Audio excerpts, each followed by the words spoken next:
वेद ने अपनी पत्नी नैना से कहा, सुनो, कल हम बाहर नहीं गए। आज मीटिंग जल्दी ख़त्म करके आ रहा हूँ। डिनर के लिए चलेंगे। वेद की बातें सुन नैना की आंखें खुशी से चमक गई, मगर अगले ही पल सासू माँ का ख्याल आया और चमक की जगह मायूसी ने ले लिया। मम्मी जी क्या करेंगे? अरे माँ के लिए खाना बना दो, मैं 7:30 बजे तक आऊँगा। वेद ने कहा, अच्छा सुनो, वो जो गुलाबी साड़ी लखनऊ से मैंने लाया था वो पहन के जाना, और हाँ, आज बाल खुले रखना। ब्रश करती नैना किचन में चली गई, मगर फिर याद आया तो बाहर आई और सासू माँ को बता दिया कि वे दोनों खाना खाने बाहर जा रहे हैं। सासू माँ बगैर कुछ बोले पड़ोसी के यहाँ चली गई और नैना न जाने 1.5 घंटे तक क्या करती रही। गाड़ी का हॉर्न सुनकर भागते हुए नैना बाहर आई तो उसने देखा वेद के हाथों में उसके मनपसंद के दिल वाले गुब्बारे लिए वेद मुस्कुरा रहा था। नैना बच्चों की तरह भागकर लिपट गई वेद से। फिर वेद को याद आया कि कल रात कैसे पूरी रात पीठ फेर कर सोई रही और सुबह भी मुंह फूला था। नैना में दुनियादारी की कम समझ थी और बचपना ज़्यादा, उसी पर तो वो मर मिटा था।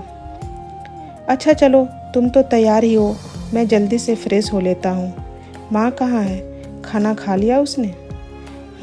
चलिए, नैना ने जवाब दिया। अंदर डाइनिंग हॉल में पहुंचकर वेद दंग रह गया।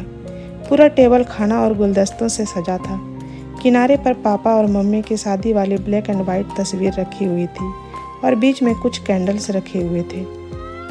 नम मुस्कुराहट के साथ वेद ने नैना को देखा और चूम लिए उनके नर्म हाथों को, और अपनी हथेली से उनके सर पर हाथ फेरते हुए वेद सब समझ चुका था।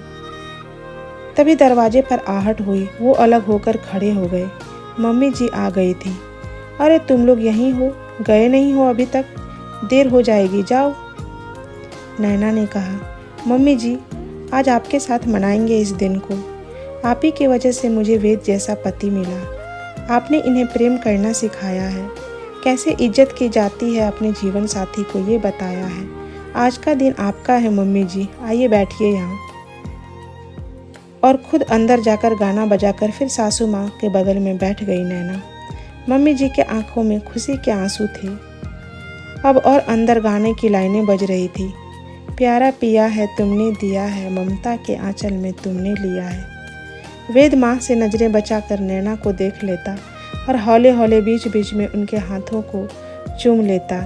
मारे शर्म के नैना गुलाबी साड़ी में और गुलाल सी हुई जा रही थी। तो दोस्तों, रिश्ते बनते हैं आपसी स्नेह सामंजस्य से। सास बहू का यह रिश्ता भी स्नेह, दुलार एवं आत्मीयता से ही टिकाऊ बनता है। तो यह पारिवारिक कहानी आपको कैसा लगा, कमेंट करके ज़रूर बताइएगा। धन्यवाद।